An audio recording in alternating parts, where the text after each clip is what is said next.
Shalom everyone, and here we are starting this week the book of Deuteronomy, Devarim in Hebrew, and this is basically the last book of the 5 books of Moses, which means from this week we're starting the countdown to the new year, but we need to complete a very important issue, and that is what this parasha about. Parashat Devarim, the book of Deuteronomy, it's all the words of Moses just before he leaves this physical world on, it looks like 5 weeks, the last 5 weeks of his time on earth as a physical human being. And that's why it says that this book is also in Jewish tradition. It's called Mishneh Torah, the repetition of the Torah. We finished the Torah yesterday, Shabbat, Mas'eh, and now we're starting the summary. Moses is giving us a summary for the last 5 weeks of all what the Torah is about before he leaves and gives the leadership to Joshua, who takes the nation into the journey into the promised land. However, let's see how it starts, and that is very important for all of us. Remember, Parashat Devarim, this parasha, is always being read on the Shabbat before the 9th of Av. In this case, this year, the parasha is being read on this coming Shabbat, which is the date of the 9th of Av, and the fasting day and the morning of the 9th of Av is being delayed to Sunday, a week from now. Okay, which means we have this Shabbat is always the Shabbat that is called Shabbat Hazon. Shabbat Hazon, because the prophets that we read every Shabbat, we read the parasha from the 5 books of Moses, and then we read something from the prophets. What we read from the prophets is Hazon Yeshayahu, the vision of Isaiah. Okay, so that's why it's called Shabbat Hazon, the vision of Isaiah. But the issue is much, much deeper than that. And I'll explain. This Shabbat also, this week, always comes along during the 9 days, the first 9 days of Av. This year, it's 10 days of Av, which are the most difficult days of the whole year. It's like a lot of people call it, see it as, oh my God, it's a 9 days, we have to be careful, it's a days, and a lot of people that look at life from the aspect of prejudice and the wrong aspect of looking at life, they fear these days and they are upset when these days are coming. In Jewish tradition, these days are days that are sealing the 9 weeks, the 3 weeks, okay? However, these days are the most negative of the 9 days, and therefore you have to be really, really on guard during these days, which means no weddings. Many communities by Jewish tradition, you do not drink wine, you don't eat meat. A lot of traditions, you can still somehow eat meat and drink wine till those days, but not for Rosh Chodesh Av. So these days have like this kind of a heavy weight of gloom, and we see how it starts, because when we read the book of Deuteronomy in the beginning, and it starts, Ela advarim asher diber Moshe el kol Israel. These are the words that Moses spoke to the nation of Israel across the river, across the Jordan. But then it says like this, read it carefully if you have if you can read the Hebrew or the translation, it says it was across the river Jordan, in the desert, Bamidbar, Ba'arava, in the prairie, Mosuf, in front of the Red Sea, Bein Paral uven Tofen, between the desert of Paran and Tofel, and Lavan, and Chatzerot, and Dizahav, which is on the coast of the Red Sea in the Sinai Peninsula. Okay, where was it? So Rashi, our greatest commentator, is saying, Lefi she'en divrei tochachot, since these are words of basically reprimandation, which means Moses is mentioning all the places the nation of Israel made mistakes, big mistakes. ומנה כאן כל המקומות שהכניסו לפני המקום, all of those places that they brought anger in front of God. ולפיכך סטה מדברים, however, he mentions those places just with a hint, out of respect. Okay, so now the question is, why do you start the parasha, the book, with mentioning all the biggest traumas? And the answer is because this is the key for understanding what those days are about. Now, we know that the peak of these days is the 9th of Av, which is called by the Zohar the day of the snake. And the day of the snake, it's what kind of a snake? We're talking about the snake from the story of Genesis in the Garden of Eden, when the snake seduced Eve to eat from the tree of knowledge. She seduced Adam, and when they ate from the tree of knowledge, then death and pain and misery and suffering came to this world.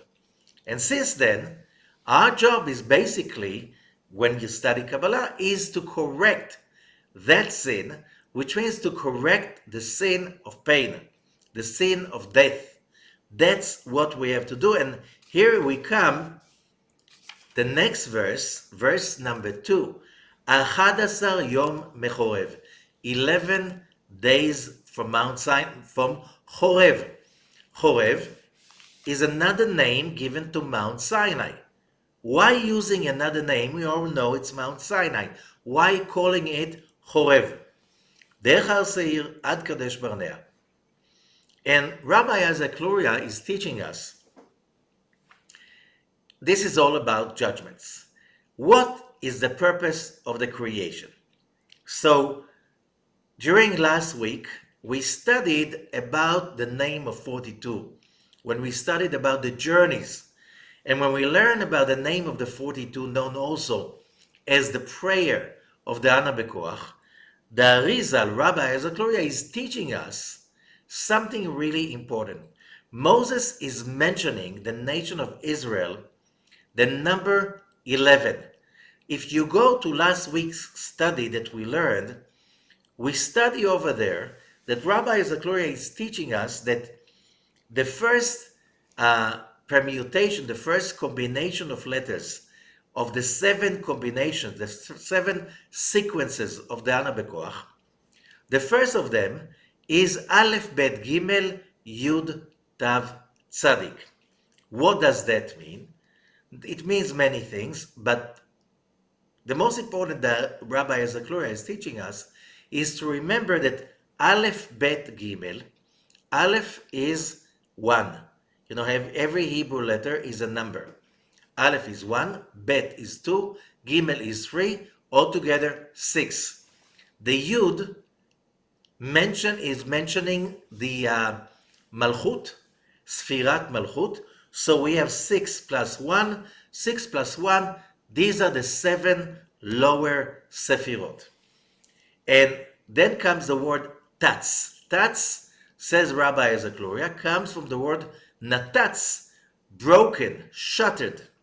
We are talking about the breaking of the vessels. In the beginning of all beginnings, the first instant, first stage of the creation, the universe has been created in a perfect state. The vessel with its full capacity, totally fulfilled with the endless light. Okay, it looks like a perfect state, but it is not. If, teaches the Arizal, if the creator's purpose in the creation is to instill, to share pleasure with the creation, when you are being created totally complete and fulfilled, you have no idea that you're complete and fulfilled. Which means in order to enjoy fulfillment, you need to experience lack, emptiness. And therefore, the first stage could not last because being fulfilled without knowing the taste of hunger, that's not really true fulfillment.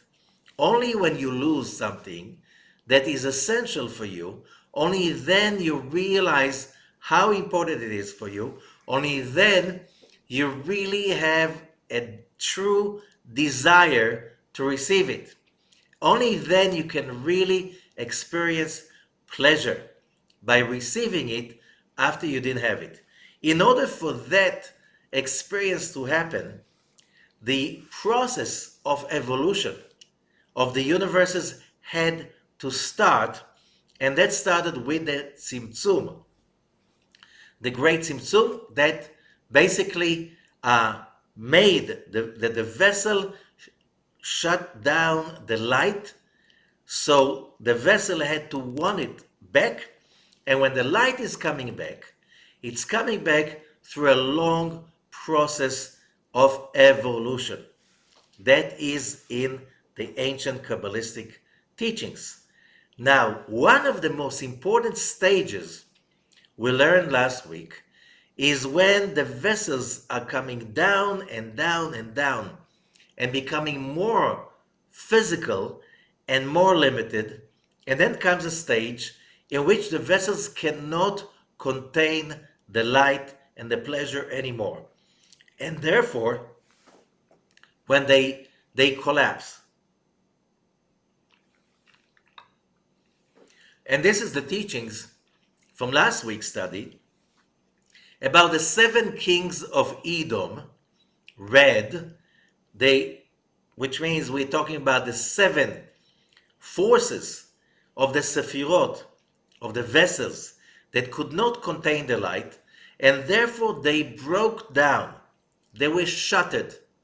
Aleph, Bet, Gimel, Yud, 7 vessels. Tats, they were shattered.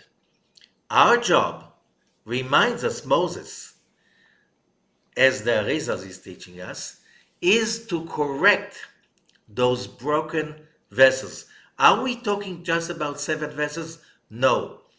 In addition to the 7 broken vessels, comes the second line, Kuf Reish Ayin Sin Tet Nun. Kuf Reish Ayin means to tear. 4 more vessels have been torn, not shattered, torn from above, and fell to the world of illusion, confusion, and chaos. Okay? So how many vessels altogether? 7 that are covered by the first sentence of the Ana Bekoach, and 4 that were torn, not shattered, torn and fell down. 4 plus 7, these are 11. So these 11, why 11? 7 plus 4. We are basically covering all the, in a general way, says Rabbi Azakluria, of our job walking on this earth, which is to fix the broken and shattered and fallen down vessels. Altogether, 11 of them. 11 days from Chorev. Why not from Sinai? Chorev means Sinai, but there's a double meaning over here. Chorev, says Rabbi Zakluria, means also lehachariv, to destroy. Those perfect vessels The Creator created them in a perfect state. However, the moment the vessel is aroused to become a creator on itself, the result will be that they had to be shattered and broken and destroyed. Now, we human beings, we are in an era which is part of the evolutionary process of the creation, and in this part, our job is to lift, correct, mend, put together back those 11 fallen and broken vessels. 11 days from Horeb, from the destruction. Derech Har Seir, through Mount Seir. Mount Seir, that's Edom. Okay, through all the judgments. What does that mean? Let's go back to something we spoke about it before. Then we understand over here that Moses is saying, hey, my beloved people, I'm mentioning you, I'm reminding you, we're here going soon enough to enter the promised land. But you have to remember, our job over here is to become creators. And in order to become creators, we have to overcome the judgments. It's not that the judgments are punishment. It's not a punishment. It's not that the judgments and all the fallen moments in our past should be remembered as a memory of how terrible we are, how hopeless we are. A lot of people see that from that aspect, and that's one of the worst heresies possible. Why? Because if we read later on, I just want to skip a little bit. And here we go to chapter 1, verse 10, a few verses later on. And Moses is saying, Adonai Elohechem hirba etchem. The Lord your God made you multiply. V'inechem hayom kikochvei hashamayim larov. And you are many like the stars in the heavens. Adonai Elohei avotechem, verse 11. The Lord, the God of your fathers, Yosef alechem kachem elef amim. He will add upon you 1,000 times on the numbers that you have right now. And more than that, he will bless you. V'yivarech etchem kasher diber lachem. He will bless you like he spoke to you before. And the Zohar teaches about it something amazing. It's not on this verse. The Zohar about it is in Parashat Bamidbar. And he says, Rabbi Yitzchak Patach, come and see. מי שאומר שבחו של חברו, של בניו או של ממונו, צריך לברך אותו ולהודות על הברכות. Whoever praises another human being, okay, his children, his wealth, should bless him and acknowledge and more to be thankful over the blessings. How do we learn it? From Moses. In this place in verses 10 and 11 in the book of Deuteronomy. Where does it says? It says, it starts, God, the Lord your God, made you multiply. You're so many today. Okay, and immediately after that, and he will add upon you 1,000 times more. So, and then he will bless you as he spoke to you. Which means we learn from that if you speak about somebody else's success, achievements, and fortune, children, whatever they have, you have to be thankful about it. You have to bless him for that, and you have to wish him for more. Okay? Because you do not want to be like, as we spoke about it in the last parasha, you don't want to put judgments on somebody else's success. If you do that, you are going to be blessed. And that's why the Zohar continues, and he says, but if you do not do that, if you just speak about somebody else's success, and you limit his success. Okay, you do not look at him and his success with, as it says, a good eye. You look at it with a bad eye, with an evil eye. If you do that, first of all, you awaken judgments upon yourself. Because the moment you try to hurt somebody else, even in disguise, you speak about how great is that person's success, and in a way, you're just bringing up that story for others to speak evil about him. That's basically bad mouthing. It's evil speech according to the law, to the halacha of Ayin Hara, of Lashon Hara. Okay?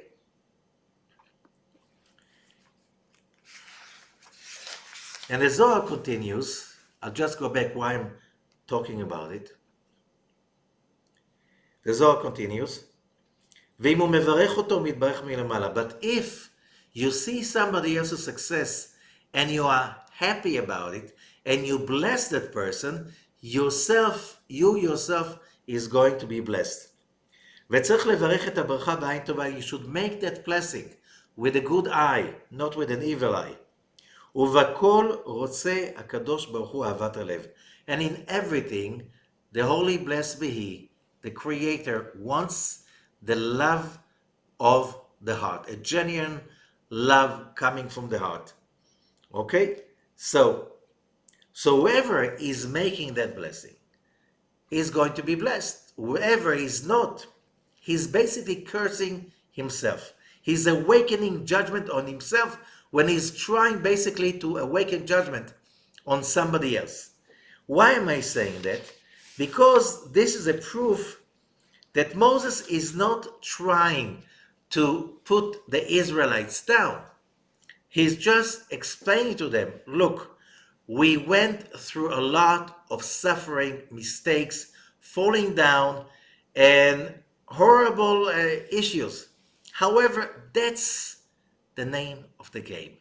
This is just to remind you, this is the world we're in. And in this world, there's one purpose of reality.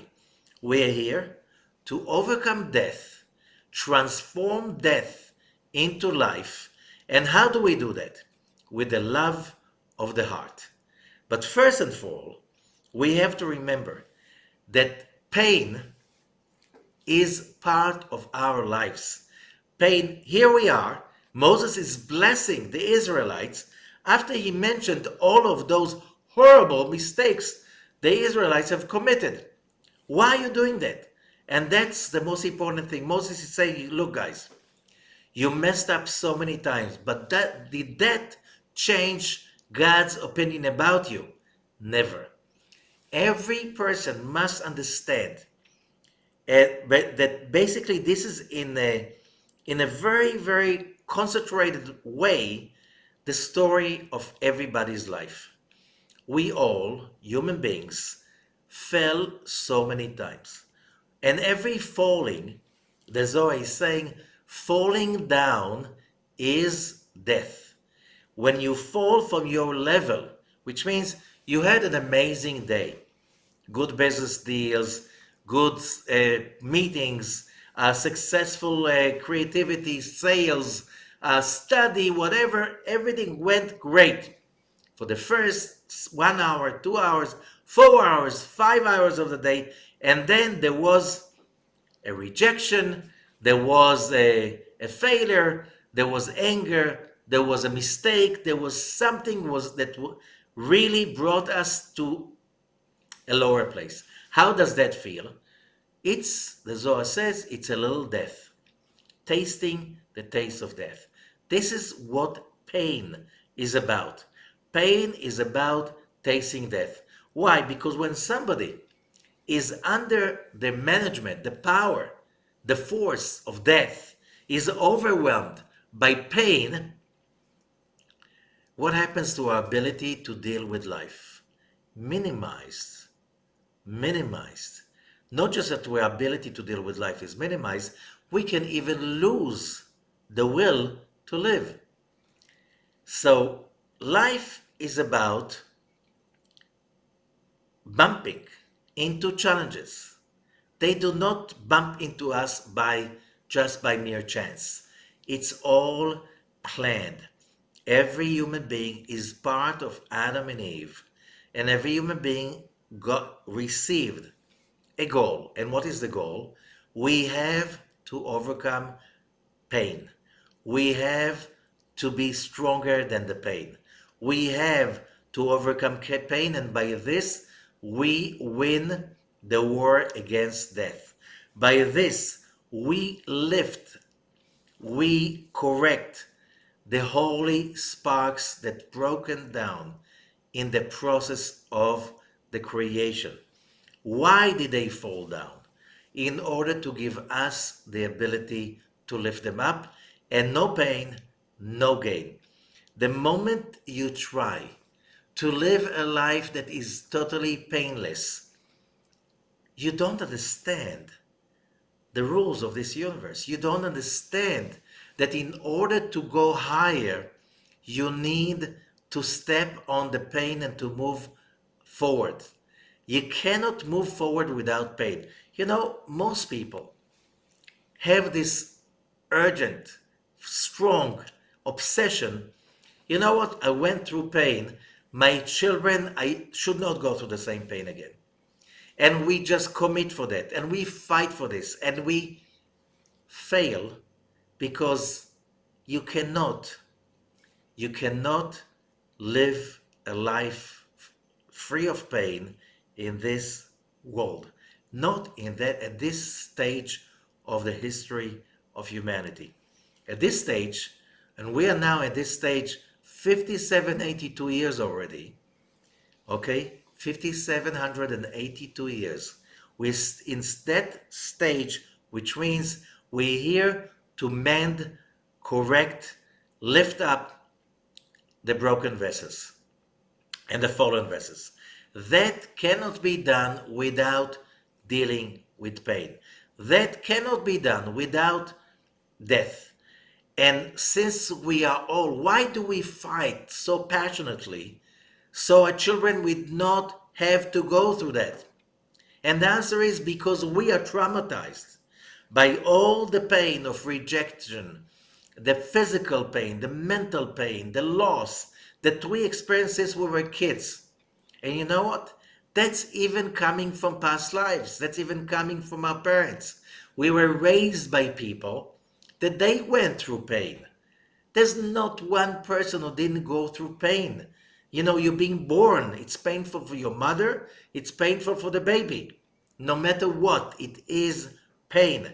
You will need, and the problem is that in our society, we see too many people who trying to deny the issue that pain is part of life. Now the question is, when is it part of life and when is it part of death? So when we go to finally, as I explained it before, to the new psychology of the last 20 years, which is called the positive psychology. In the positive psychology, there is a very powerful definition of what does it mean success. Success is when a person arrives to achieve, acquire, accumulate what is called positive psychological capital. What is that made of? It's made of, first of all, the ability to be resilient, which means you go through pain, you go through suffering, you go through failure, and you have a very strong commitment, okay, that to overcome it. That failure is not an option. Why? Because that's your state of mind. That's your upbringing. That is your training. That is your commitment. Okay, so what does that mean? That you look at pain as an opportunity, as a challenge, as part of the way, part of the road to success. That is a must. A person that has that, okay, what does that mean? So we spoke about it last week in Parashat Mas'eh, It means judgments, pain, and negativity. It's not a disaster. It's not a curse. It is an opportunity. Why? That's how life is structured. This is part of life. No pain, no gain. You want it big, you have to grow. Grow, that's growing pains. You want to live a life without pain, drop dead. Because that's not a life anymore. Life is overcoming, stretching, going through the discomfort, and without complaining, without letting that to control and manage your life. The first thing is that the moment you are being training yourself to resilience, which means I'm not allowing ever pain and discomfort to control me. I'm not here waking up every morning and saying, please God, make it be a day without pain. No, this is not the way we live. Let's go to the most righteous people that ever walked on earth. Okay, let's start with Abraham, Isaac, and Jacob. Read Genesis. Joseph. Neither of them arrived to greatness without going through tremendous pain, loss, rejection, whatever you name it. Okay, what is the Torah telling us? What is the Torah teaching us? The Torah is teaching us that success is paved with many, many challenges. When you look at these challenges, instead of focusing on how painful I am, how terrible it is, I'm focusing on the commitment that I'm here to succeed, and the pain is part of the road. It's part of the game. Look, all of us, if we are alive on earth, if you're listening to this right now, there must be some visible hidden pain inside yourself. Either you carry it from past lives, either you carry the memory from your parents, and they may be carried from their parents. The history of humanity is paved with terrible killing, murder, abuse, whatever you call it, all the terrible stuff. The moment you announce we are going to live in a society, in an environment that is free of pain, you have no idea what you're talking about. You cannot create a society that is free of pain. However, you can create a society that can tolerate pain, a society that can deal with pain, a society that is committed to turning pain into gain, a society that is not afraid to feel pain. How do you create that? Okay, so that's part, again, for modern psychology, description of positive psychological capital. You need hope and vision. And what does that mean? It's like the completion of the first part. The first part is don't even expect your life to be free of pain, free of failure, because look, successful people are people that took risks, either in business. Going into business, that's taking risk. If you do not want any pain, you do not risk. So you never open a business. So you go and you study, okay? And you get few degrees so you can get a job, a steady job. Getting a steady job is painless? No. How many rejections do you need to go through when you apply to a job? Okay, it's going to be a great job because you worked so hard. By the way, and that's not a risk. By going to learn and paying so much from the learning for the tuition, for all what's encompassing learning and achieving degrees, and maybe you're going to fail, there's a risk aspect in that too. Everybody who's learning in the best universities comes out with a great marks and with a degree. No, not everybody's doing that. So that's also a risk. What about getting married? There's no risk in there. In some countries, the divorce rate is over 50%. So there is a risk. You're risking everything. You're risking failure. You're risking, you know, going from, and that's why a lot of people do not get married anymore. Why? They're afraid of failure. They're afraid of the risk. The moment you raise a whole generation that since childhood, you try to secure them from pain, so those kind of people will never get a job, a real job. They will work somewhere in a place that there's no risk. So to minimize with a big organization of a workers union, so you have stability, you have a whole organization that protects you. Whatever failure you're going to experience, you're not going to be fired. Your pension is secure. Your health insurance is being secure. Yet people want to go over there. And what do you create in a job that is risk free like this? Why is it that the highest level in the society of people with clinical depression is people that are secured? They're supposed to be the happiest people on earth. They have a secure government job. Nobody can fire them. They can stay in that job till their pension, till they retire. Why is it that the highest rate of uh, depression, clinical depression, is among these kind of people? It's supposed to be the opposite. They should be the happiest people on earth. They are not. Why? Because you have to understand, as we said in Parashat Mas'eh, we are in a journey. We have to face death. The vessels are broken. We here on earth to fix those broken vessels. If you do not meet death, you cannot fight him. You cannot win death. You cannot change and control and transform and make a tikkun, correction. Okay, that's the first aspect.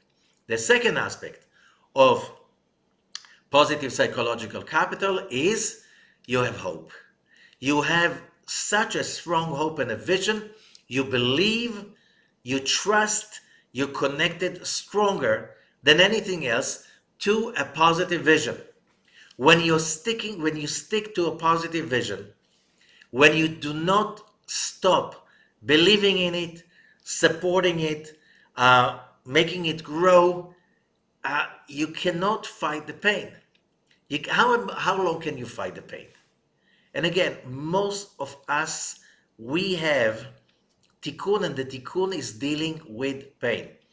There is a pain that is ongoing, which means in relationships, um, uh, business issues, financial issues, family relationship issues.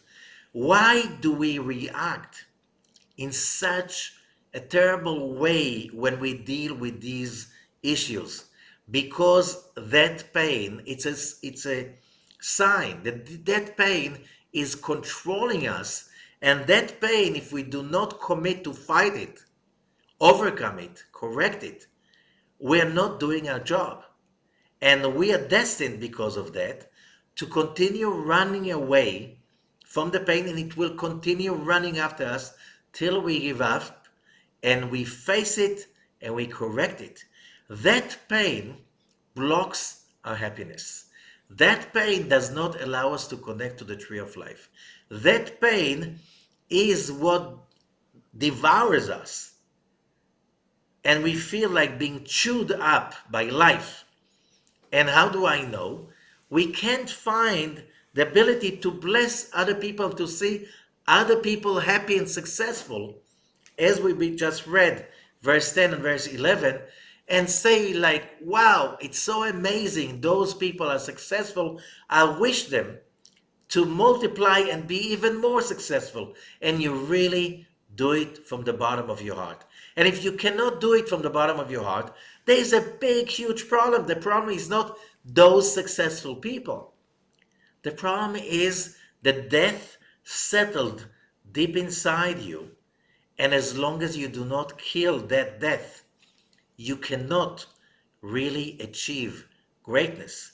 And that is why these special days, culminating in the ninth of Av, which is the day of the snake, the day of that power, that if you do not fight daily to release yourself from it, you are his captive. You are his slave. And slaves cannot really achieve true happiness, true and lasting happiness. The result will be addictions. The result will be terrible nature. The result will be that if we just define the real successful person as a person with a positive psychological capital, that you're committed to fight the failures and the pains, whatever. The more committed you are, you're going to find more of them hidden deep inside you. Some of them will resurface. Some of them you will need to meditate upon them, go to counseling and so on, till you find those hidden failures and pain inside, and then you have to let them go. You have to transform them. You have to see them as blessings in disguise. Otherwise, they are going to chase us and basically rob us from happiness, success, or whatever that is good. Okay? So therefore, if we have that fear and that pain, how do we know? When we're afraid to go into ventures, business, relationships, love, all of that is because it's just a symptom that deep inside there's that pain that is controlling me and I'm not correcting it. And the correction is part of the general aspect of humanity, the tikkun of humanity. So the more positive psychological capital we achieve, we are better in being able to take risks, achieve real true greatness, real true godliness, real true contentment, lasting peace and lasting happiness. The more I can do it, which means when I come to that place, make my day, show me another death that I want to kill. The moment I do that, the moment I reach that place, I am a rich person. It doesn't matter how much money I have, but I'm a rich person because I'll enjoy whatever assets that I have. I'll enjoy whatever relationships that I have. I'll have better relationships because I won't be threatened all the time by rejection. So if somebody rejected me, that's not the end of the world. It's not death. It's just realizing that person has a bad day. Okay, I still love them. I'm not into trauma. I am simply rising up to the occasion. I realize that it arouses pain in me, but that's my pain. That's not their pain. If it is arousing and I go into a holy war against their inner pain in order to elevate it, that is the asset. After years of fighting, not days, not months, years of fighting, we will find ourselves much richer. How do I know? That people that are close to us, they don't push our buttons that often. We do not get upset. We realize when somebody is in front of us is trying to get us out of balance. And we just try to help them instead of being upset and full of blame and victimization. So when we feel the pain, when we feel the death, and we stop it, we do not suppress it. We stop it and we look at who is the person I would like to become. How do I want to insert life, happiness, and excitement instead of that death that I've just seen? That's called stop the reaction. Stop. Do not let it control you. Do not settle on it. Do not park in a stop sign. Choose the light in front of you. See the vision of do you want to be, and go there. And what if you couldn't go there? Try again and make more effort and try again and another day and another day. And you know what? You're going to make it finally. That's what success is made of. And therefore, last week we had the parashot dealing with judgments. This week we have the parasha of Hazon dealing with vision. How do we keep vision in the worst place that we can fall into? And that worst place is the 9th of Av. The 9th of Av, this is the day of the snake, as we said before. And we just see that when Moses is giving us the blessings, verse 10 and verse 11, verse 12 is Eicha Esa Levadi Tochachem Masachem Verivchem. The word Eicha means, okay, how could I? But that's, if you know Hebrew, Eicha is also the name of the book of Lamentations. Eicha is also the same letters when God is looking for Adam after the sin. He calls him, Ayeka, where are you? The Hebrew, it's the same word exactly, because in the Torah itself, there are no vowels.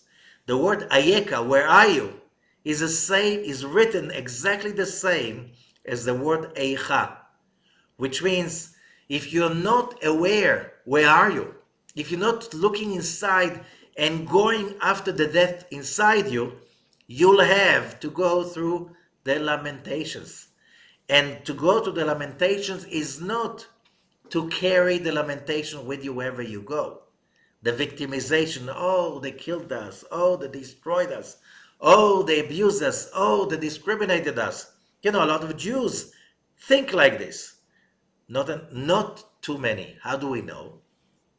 Because wherever you see along Jewish history, we could see on one hand sufferings in, just the decree on the 9th of Av that all the people above 20 will die in the desert for the next 40 years. You just go around with that death warrant on top of you for 40 years. That is traumatic enough. Then we coming into the promised land. And then we do not finish that, because long time later on, centuries later on, we're talking about 800 years, maybe 900 years later, the destruction of the first temple happens on the same day, the 9th day of Av, Leo. And then the destruction of the second temple. And then the destruction of the rebellion of Beitar, the rebellion of Bar Kokhba, 65 years later, against the Romans. And so many other, and then the expulsion of the Jewish community of Spain. The Jews in Spain were like over 10% of the population. Okay, and they were like, the prime minister was Jewish. The ministers, most of them were Jewish. They felt immune, and one day they got the decree. By a few months from now, that was in May, I think, May 1492, on July 30th, I think it was that year, that was the 9th of Av, any Jew that stays on the Spanish soil either converts into Christianity or will be executed. Hundreds of thousands of Jews fled within few months. Okay, and that was the end for the glorious, biggest, most glorious community of Jews during the Middle Ages. Poets, scientists, doctors, astronomers, inventors, leaders, prime ministers, like that gave so much to the Spanish and later on the Portuguese, to the Iberian society, and there it was gone. That was the biggest Jewish community in the world at that time, and the leading Jewish community in the world at that time, all gone. So many other stories like this. Now we carry, it's not just Jews, but every nation went through traumas, so many wars, so many diseases, so many plagues. If we do not learn to look at the pain and say, oh, that's another one, let's overcome, let's step on it and create something bigger. Okay? If I'm going to be afraid from the next one, I'm not alive. Why? Because we here, no pain, no gain. We here to earn godliness, to earn the endless. The only way to do it is to fight death, to fight the darkness. That's the only way. In the endless world, in the world of souls, there's no fear and no death we can overcome. We need to be in a physical, mortal body so we can overcome. Is that easy? No, that's the hardest thing in the world, but that's the only thing in the world. So now we read something in order to understand how paradoxical the whole thing is about, is Rabbi Isaac Luria's explanation of some horrible stuff that were written about the NinthofAv. And it says, he's asking in the book of meditations about the NinthofAv. And Rabbi Isaac Luria is asking, why is it there is a custom in the day of the ninth day of Av, which is, according to the Jewish law, that day is so negative, you're not supposed to eat or drink, wash. It's like just sit on the ground, mourn, and stay low so you do not get more of the power of the snake. Whenever you raise your head on that day, there's only the energy of death to connect to. And then Rabbi Luria is saying, but we know that on noontime of the ninth day of Av, it's a custom to get up from sitting on the floor and to sit on a chair. And it's also, there are some customs in the ninth of Av that belong to a holiday. A holiday. It's a day of death, a day of disaster. So, and it says also in the Talmud about, that's in Midrash Rabbi Echa. It's also Rashi in Kiddushin, page 31b, that when the Romans entered to the Temple Mount, and then they started to attack the temple itself. The temple went on fire on the ninth day of Av in the afternoon. And then the sages present at that time, remember, hundreds of thousands of Jews were murdered that day. The Romans were adamant to kill any Jew they could find. Rivers of blood were flowing. People were hiding in holes in the sewage system. They were after them. You can see in archaeological diggings today how the Romans were after them in the sewage canals, like to kill everybody possible. Okay? And then they were thought this is the end. Like, that's the end of it. And then the moment they saw that the Romans set the temple on fire, they said Mizmor, we're talking about, they said Mizmor le'asaf, Elohim ba'u goyim benachalatecha. Just forgot, I think it's Psalm 67.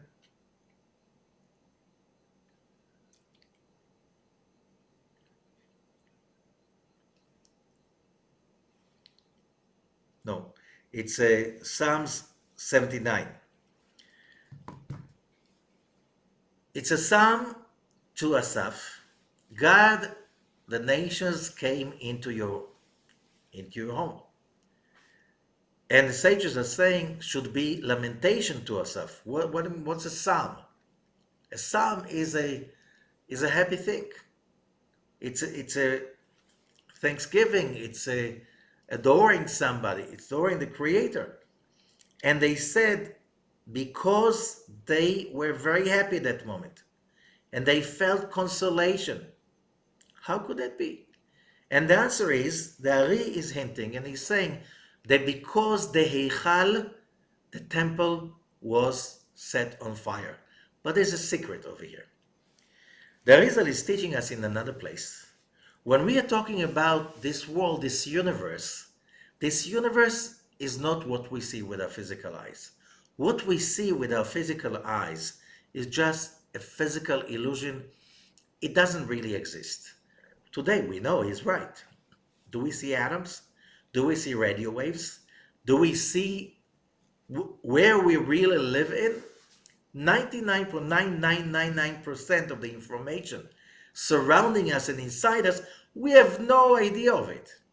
Okay? So our picture of reality is so limited. Can we see infrared? Can we see ultraviolet? No. Can most of the electromagnetic information around us, we have no idea about its existence. Oh, we learn from science that there are machines who can sense it, but we do not. So we do not see the way the universe really looks like. What we see is just the, as the Kabbalists explain, it's the outermost layer of reality. But there are other layers of reality. It's all, the whole of reality is imbued with the light of God. That's the shoresh, the source of everything. If that light does not flow through a tree, the tree will simply be gone in an instant. This is what, if it doesn't flow through a human being, he is becoming dust in an instant. A planet, anything, that source of energy must flow through the soul, the physical. That it's not a physical. The soul is a vessel. Okay, that's the neshama. But the neshama, the soul, cannot manifest unless it has a physical body, and the physical body does not have the ability to reveal to the public without clothing. And without sitting in a house, you're nobody. So this is a kind of an allegory how reality is structured. 5 layers of a vessel within a vessel within a vessel within a vessel. What we see is just the outermost layer. It's called Heichal. Heichal is a shrine, it's a palace, it's a temple. It's also the same letters as Hakli, the vessel. It's the vessel that holds all the other dimensions into it in our consciousness.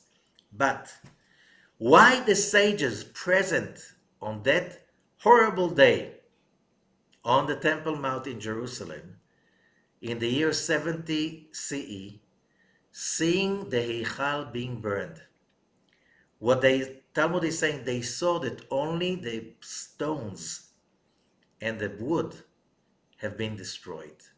Only the outer layer of our illusion has been destroyed. But the shoresh, neshama, guf, levush, the other 5 layers of the temple are still there. The temple, the Beit HaMikdash, is still standing till today. But nobody can take over it because only people who are in the right place of consciousness can see the temple, can activate the temple, can use the temple. But it does exist. They were happy because they could see the other 4 layers, the deeper 4 layers. They've seen that the Romans could not destroy Beit HaMikdash. They destroyed just the illusion of Beit HaMikdash. Look at it. The Romans destroyed the illusion of Beit HaMikdash. They looted the Temple Mount and Beit HaMikdash also. They took huge fortunes. That was the central place of the Jewish nation, was one of the richest nations in the world at that time. They took that money to Rome. Titus built the Colosseum with that money. What did they do in the Colosseum? Most horrible stuff. People came, Romans came to the Colosseum to see how people kill each other, how people kill animals, and how animals kill and devour people. Okay? We know today that it's illegal, not just in Rome, all over the world this is illegal. Why is it illegal? Because we lost the battle on that day, but we're winning the war.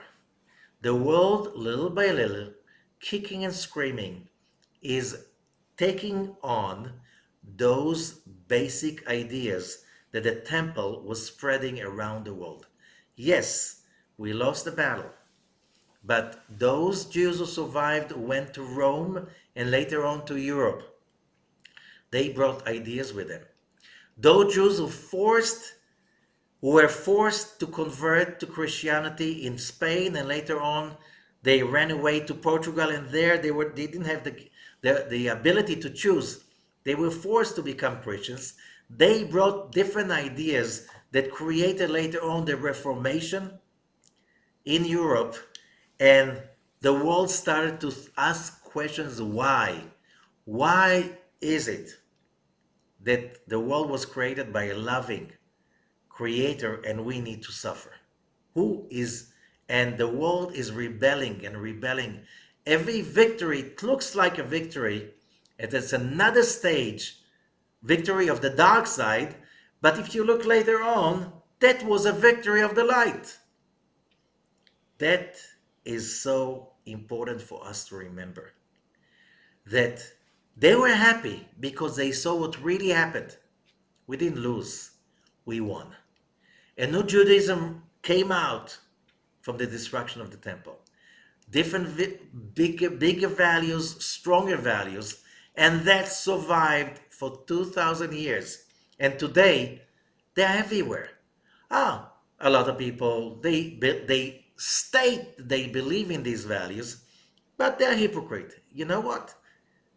You start with that, and finally, you believe in that. Not this generation, another generation.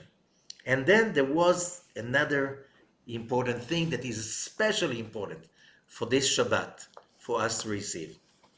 And I'm reading now from the Ohev Israel, the Rabbi, and he says, this Shabbat is called Shabbat Hazon, Shabbat of the vision. Especially this year, when the NinthofAv is on Shabbat. אשר שבת חזון הוא יותר גדול במעלה מכל שבתות השנה. This Shabbat is on a higher value than all the Shabbatot of the year. More than that, it's on a higher value than any holiday of the year. How come? And the answer is like this. שלא היה יום מועד לישראל כיום שנחרב בית המקדש. That it says in the Midrash that I just quoted you from, that it's the biggest holiday that the nation of Israel ever experienced, the day of the NinthofAv. How could it be? Just go back to what we learned last week. Whoever didn't listen to it, go back and listen to Parashat Mas'ei. Judgments are not bad. Judgments are the essence of a vessel. Why? Judgments, this is delay, okay? Delay is wrong when you're running to work and you're in a traffic jam. That's a delay, that's judgments. So you get upset, okay, and you get nervous. And when you come to work, you already not yourself, okay? That's not good, that's not easy. But if you overcome it and you learn, sit in the traffic, that it's not going to help me to let the judgment take over. Basically, when I learn patience and resilience, I use the judgments to enlarge my vessel to contain the light. If we say that during the 9 days, the judgments are the strongest of the whole year, yes, it can create the biggest calamities if you go on without resilience and you go on with the victim consciousness, or you will suffer. Why? Because the judgments will simply destroy you. But on the other hand, if we are talking about the ninth day of Av, if they, when Moses is sending the spies to tour the country, and they come after 40 days, he tells them, come after 40 days. He aimed that they will come on the ninth day of Av. If they spoke evil and the whole nation would not listen to them, fake news. We trust God, we love God, we know He loves us even more. He promised our ancestors, He promised us the promised land, and we'll go there because we can do it. If we did it then, the ninth of Av will be the day of the Messiah, the day that Moses and the nation of Israel went into the promised land, built a temple, and brought a message for the rest of the world. In order for that huge light of Messiah to be contained, you need judgments. Because what's delay? When somebody is being blessed and is making tons of money, and he doesn't know how to delay the flow and to let it stay in his possession. If he doesn't have enough judgments to delay it, he's not rich. You make easy comes, easy goes. But if judgment is also the ability to create containment. The ninth of Av is a day of full judgments because it's the day of the Messiah. The light of the Messiah, you need a vessel big enough, strong enough, big enough judgments to contain a light that is so powerful. And what is that light? Anyway, it is on the day that the temple is being destroyed.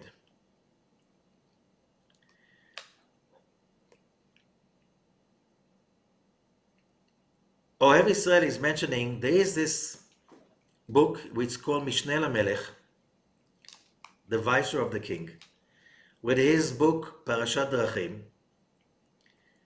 And he mentions that in the Talmud, the Tractate Yevamot, page 62b, it says, there's a law, before a man leaves home for a long journey, people could go on a journey across the continents on those days and come back months and sometimes years later without telephone, without any means of communications of today's that you can simply text your wife, I'm okay. How would that wife stay loyal to her husband years after he left for the journey? So, the Talmud says, the husband must visit his wife, which means have relations with his wife, before he leaves, and God will help him. And in that relations, God will instill within the man enough power to deliver in that union to the wife, and that power will give her the vision, the hope, the strength, the resilience to withstand all challenges till he comes back home. Okay? Which means, your husband left, it's 2 years already. He went to India, he went to Europe, you live in the Middle East, maybe in Babylon, maybe in Egypt, maybe in Israel, and you're waiting.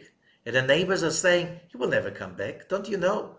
It's like 2 years. How would he come back? And you say, no, I love my husband and I feel he's coming back. Okay? Where did she get the power? The Zohar says God will help her and instill in her husband that power that he will instill within her in that union before he leaves to the journey. It says, Chayav Adam, he must. He must commit to that.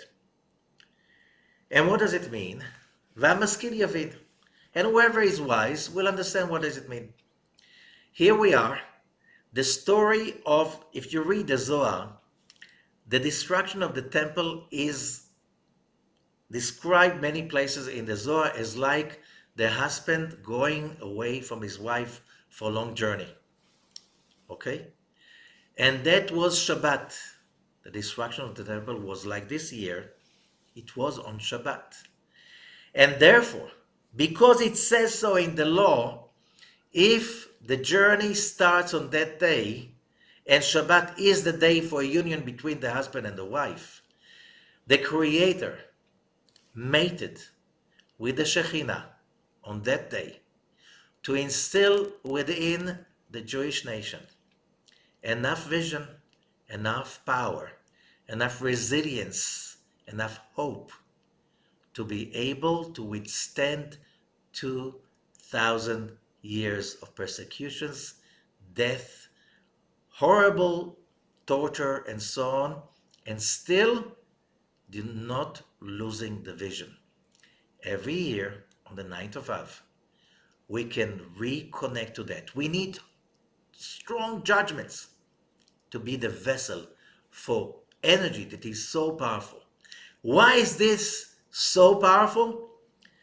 We know that on Rosh Hashanah and Yom Kippur, we get life for another year.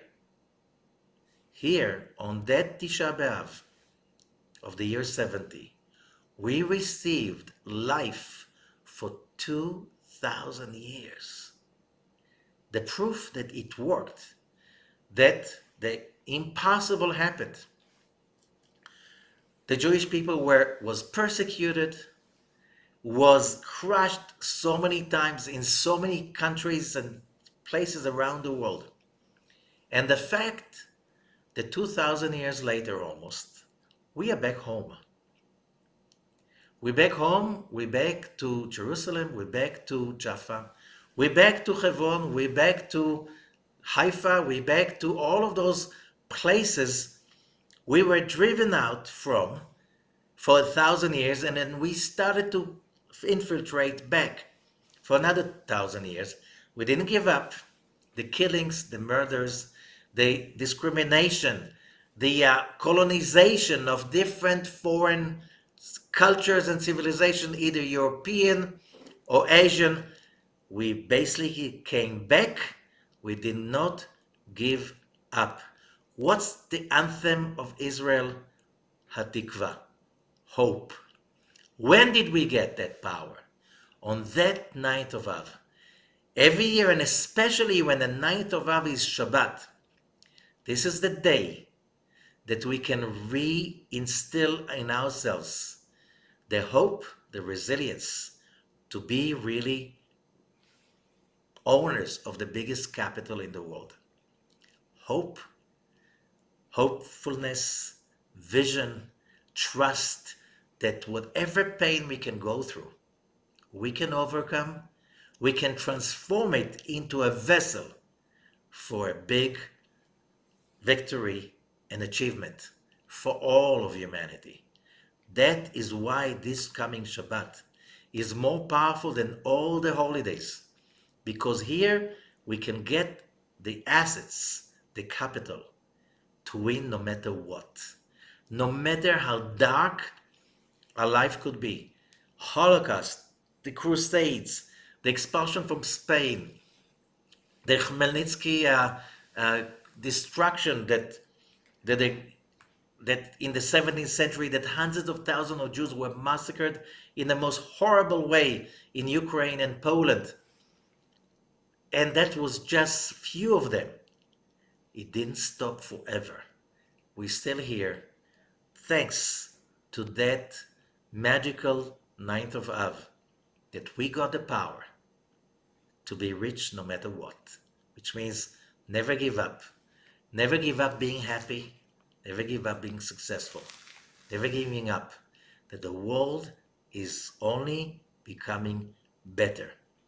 That is the goal of every human being. And that's our gift to the whole world. Thank you. And have a great, great week and Shabbat.